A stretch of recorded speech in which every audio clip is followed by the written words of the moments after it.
నీ బిడ్డలు ఎట్లా చనిపోయిండ్రు చెప్పు ఒకసారి.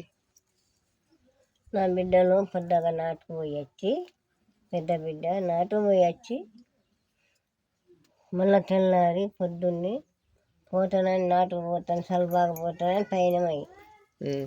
పైనం అయ్యింది. ఇక తల ఇంకా తీసుకున్నది, జడి వేసుకున్నది. ఎవ్వరింటానికి ఏమోకు దొడ్డు కట్టాలి అన్నది. 2-3 చుట్టూ కట్టింది, పారింది, చచ్చిపోయి. అదేందంట అట్లా? ఏదో గాయ.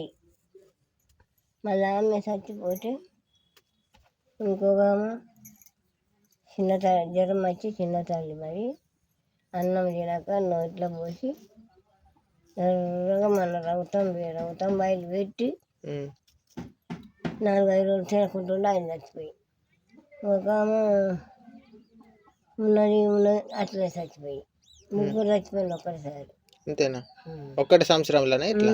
ఒక్క నెలలో 3. అప్పు మరి నువ్వు ఎట్లా తట్టుకున్నావు? ఎట్లా అంటే అయ్యో ఇట్లా పడేస్తాను నన్ను అందులో. ఆరందుకే నువ్వు ఇట్లా అయిపోతాను.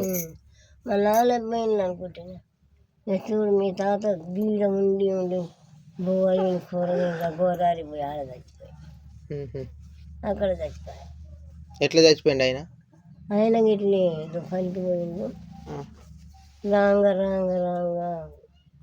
పాతూరు వచ్చినాక ఆయన్ని పండుకున్న ఆయన్ని చచ్చిపోయి.